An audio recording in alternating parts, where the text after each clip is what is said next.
Welcome to Train Signal. You're watching a lesson on user authentication.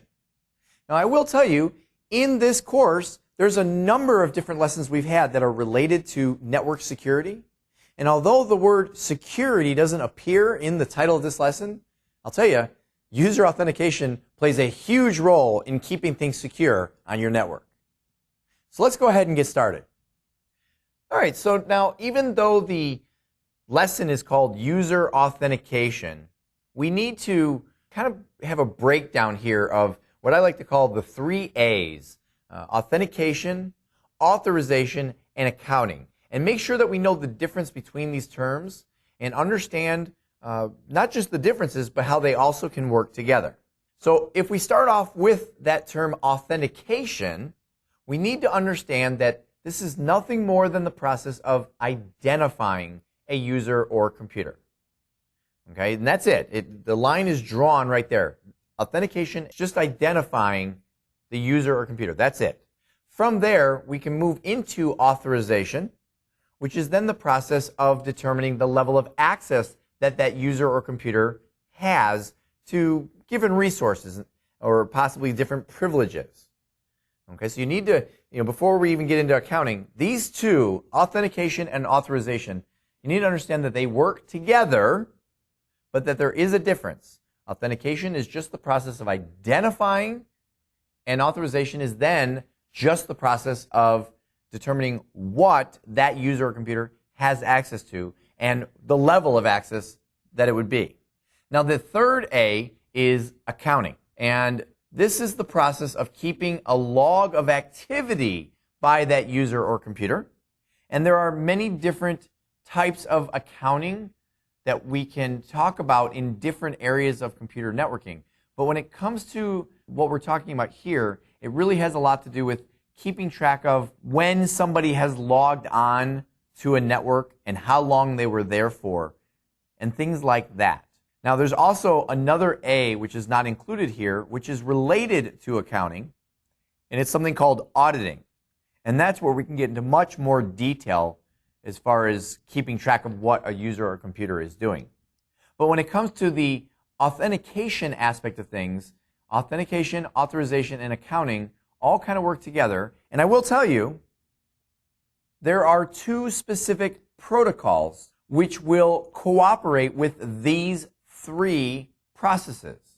Okay, and those 2 protocols are, first of all, the Remote Authentication Dial-In User Service, or RADIUS, and then there's the Terminal Access Controller Access Control System Plus, which is TACACS Plus. And so that's why I'm tying these 3 A's specifically together, because we have these 2 protocols that can do all 3 of these things all together in one system.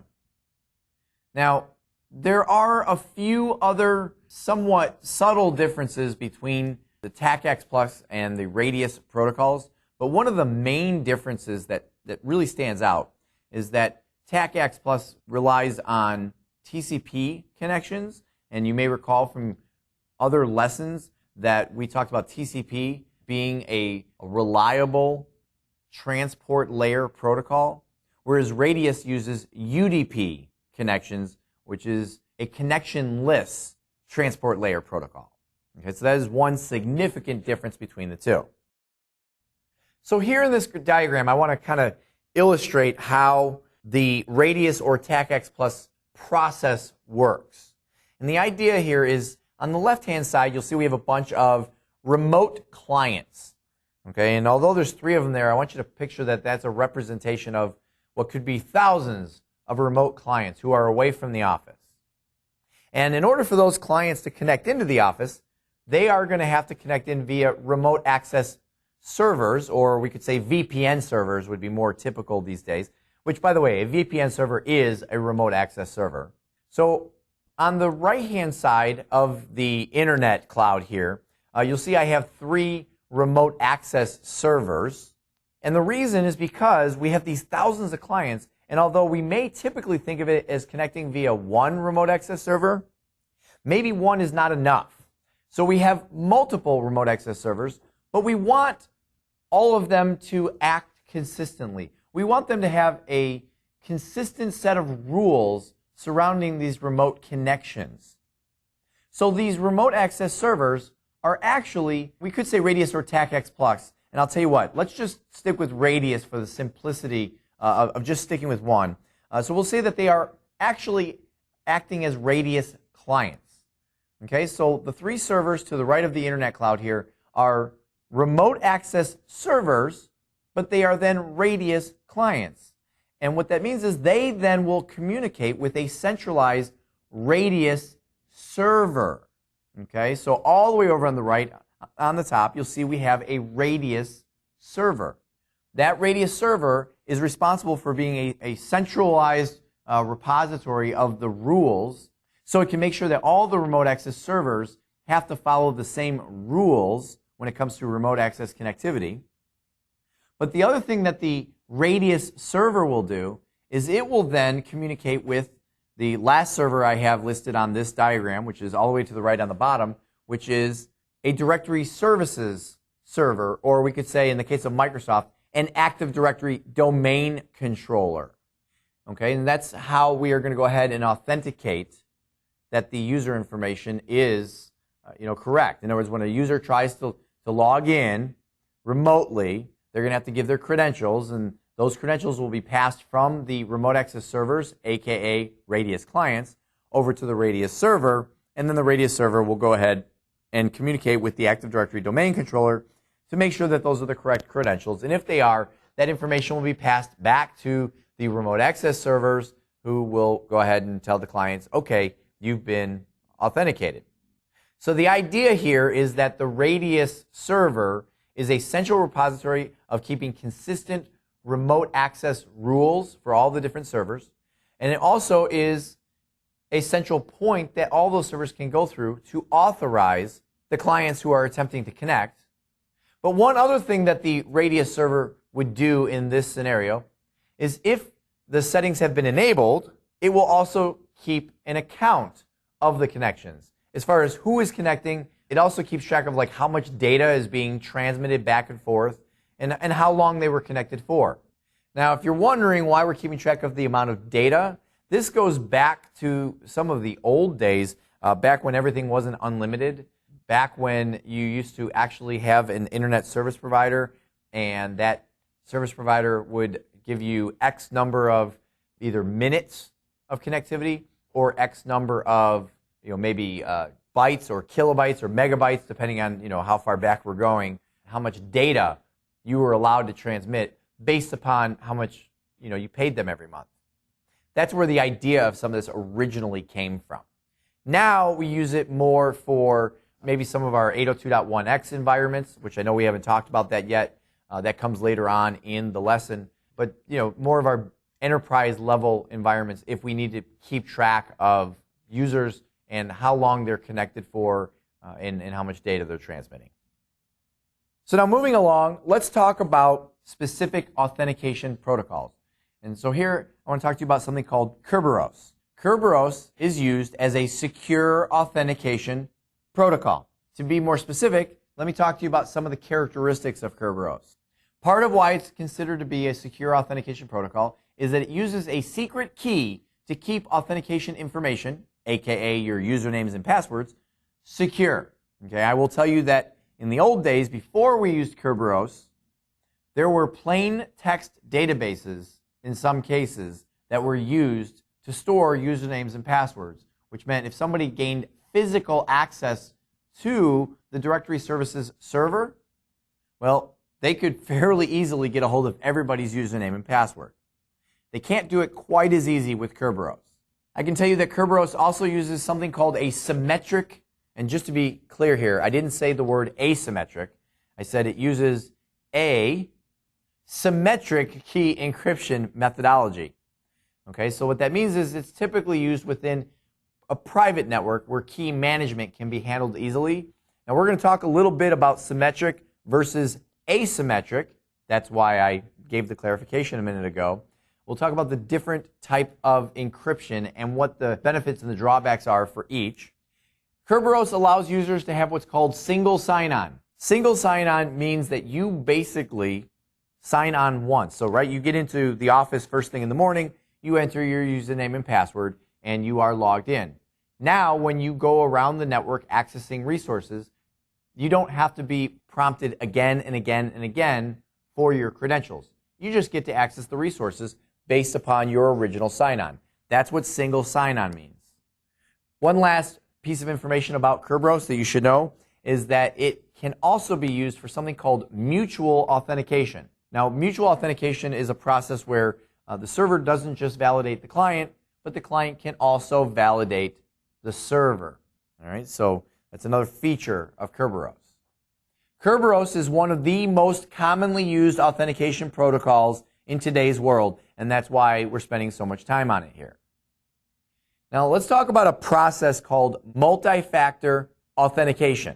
Now, by definition, multi-factor authentication is the process of using more than one form of authentication to identify our user. But what does that actually mean? Well, there's three factors. So when we talk about multiple forms of authentication, we could say multiple factors of authentication. Kind of makes sense in the name. There are three different factors that we can use when it comes to authentication.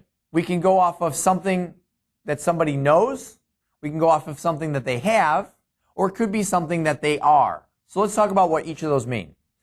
Starting with something that they know. When you log in and you use your username and password, that's something that you know, right? That's just information that you enter in. You know the password, so you key it in. Something someone has means that a user physically has something. An example might be a smart card. If somebody is going to have to be authenticated by using a smart card in a smart card reader, it means they physically have to have that card in order to get logged in. And when we want to talk about something that somebody is or something they are, it means that we're using something typically biometric, okay? A fingerprint scanner or a retina scanner, photo recognition, voice recognition. That's stuff that is part of your actual human makeup. It's something that you are. So these are the multiple factors that can be used. So although technically multi-factor means that you're using more than one, I will tell you that there is another term out there. Some people will refer to something as two-factor authentication. Well, two-factor just simply means that you're using two of the three. Technically, that's still multi-factor. Some people will tell you, they'll argue that multi-factor means you're using all three. So two-factor authentication, an example of this might be if you have a smart card that you have to insert into the smart card reader and you have to enter in a password. That means that you have to have the physical card and you have to know the password. Or we could say multi-factor could also be, let's say that you do a fingerprint scan, and then once it scans your fingerprint, it then prompts you for your password. A complete multi-factor, where we talk about all three, might be an example of you have to have the smart card with you, you put it in the reader, it scans your fingerprint, and you have to know the password. Okay, I mean, you can get as creative with this as you want, but I want you to understand what the term multi-factor authentication means. Now, let's get into a little bit more of it's a little bit more advanced, something called PKI, which stands for Public Key Infrastructure. So what is PKI? Well, this is a term, a lot of people will hear this term, but what does it really mean? It describes a network which has been fully configured to use something called certificates and public key encryption. Now, certificates, we're not going to go into great detail on certificates, but it's a form of identification card that is used in computer networks. Okay, so all users and computers will have certificates that are used to identify themselves. And public key encryption is a process that I am actually going to go through here. And I will tell you, I consider this to be PKI 101, or really we could, instead of PKI, we're not necessarily going through the entire infrastructure because we're not going to talk about certificates, but public key encryption 101. Okay, and this is another example of something that I've done this a few times throughout the course. You kind of have to let me give you each piece individually, and then in the end, it should all come together. Now, in order to learn about public key encryption, we have to first talk about something called cryptography. Cryptography is the process of applying an algorithm, okay, or a formula, we could say, to clear text, right? So you just have your plain old text that we all can read, and when you apply that algorithm to it, it gets converted into something called ciphertext. So an example that I have here is that we could have an algorithm that says, go up X letters. Now there's another term here that you need to be familiar with, and that is something called a key. Okay, so typically there'll be an algorithm and a key in cryptography. The algorithm is go up X letters. The key is X.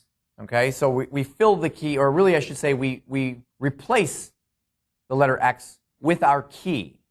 So if we say that our key, or X, is 2, then the algorithm says go up 2 letters. So the name train signal in plain text or clear text would be converted into, I'm not even going to try to pronounce it, but it's VTCKPUKIPCN. That's the ciphertext that represents train signal. And I did that as simple as taking the T in train signal and you go up 2 letters, right? So you go T, U, V. That's how I got to that V.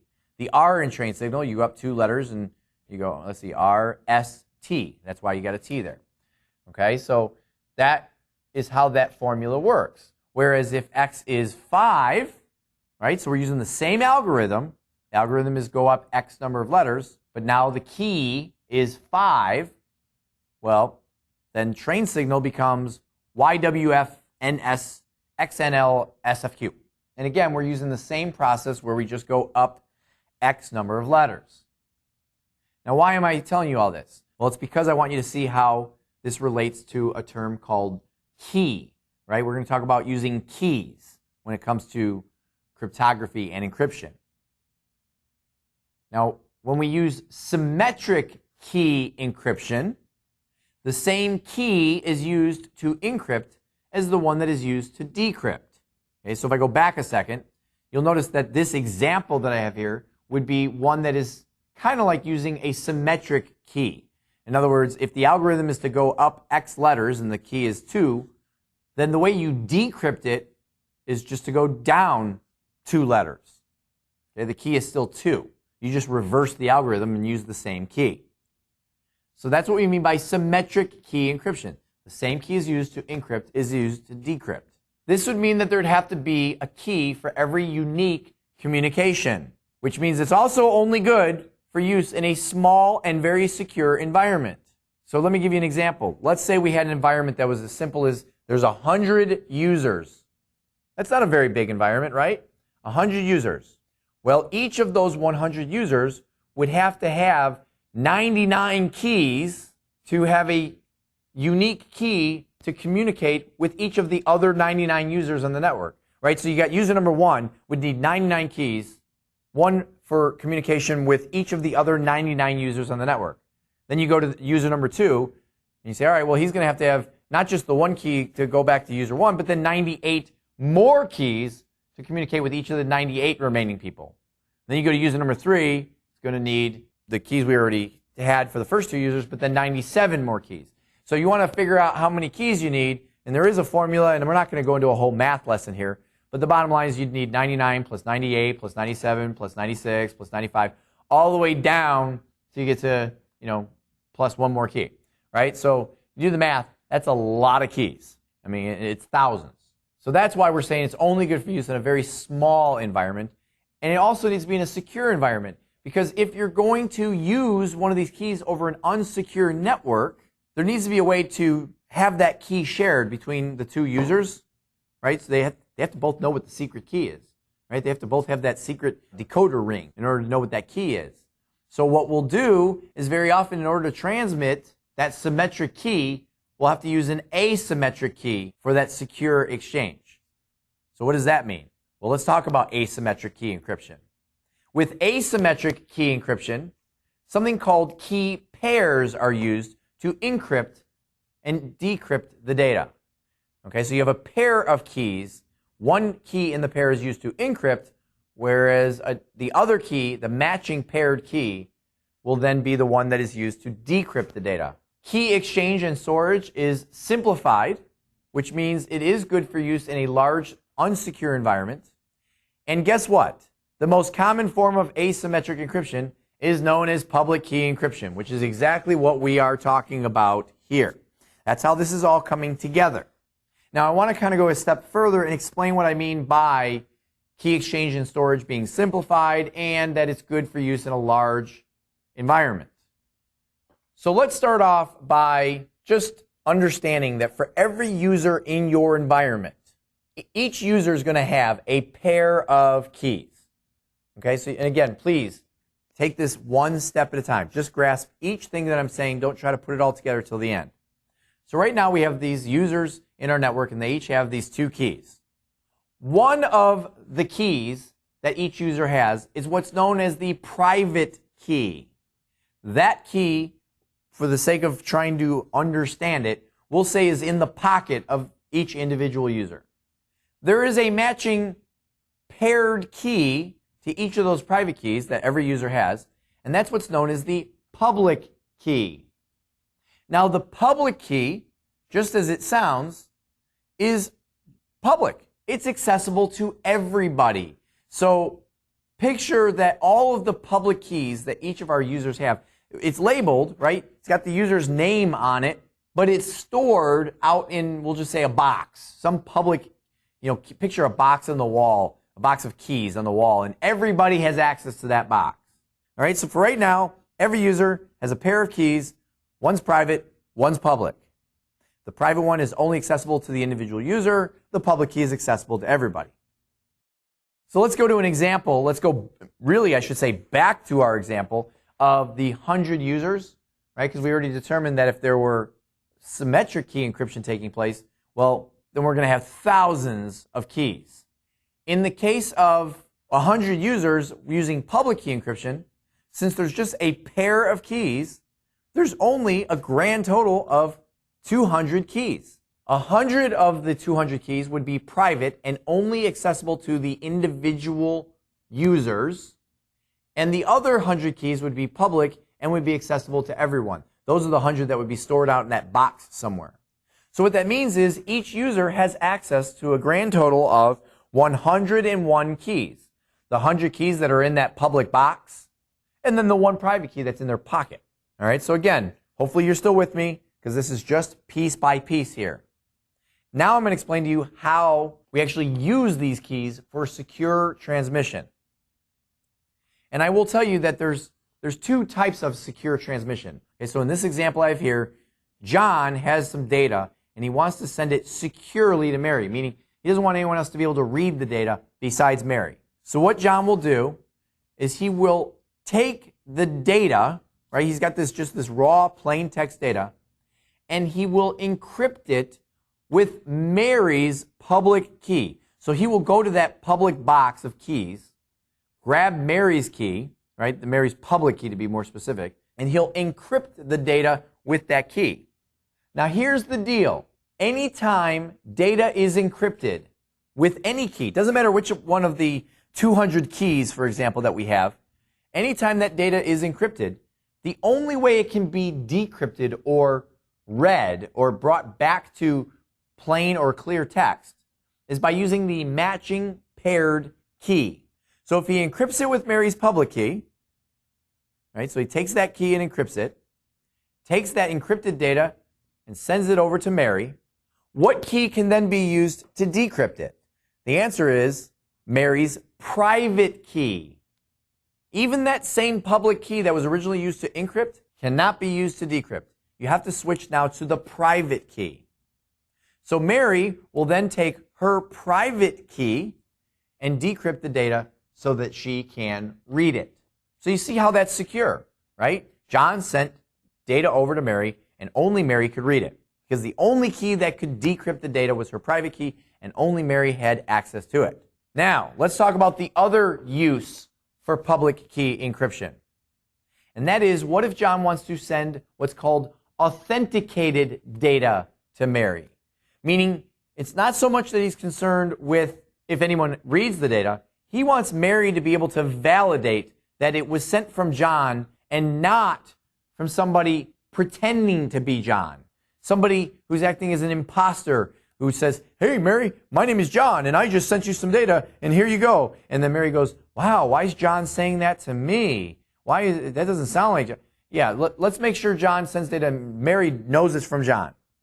what John is going to do is he's going to encrypt the data with his own private key. Okay, he's going to take his own private key, encrypt that data, send that data over to Mary.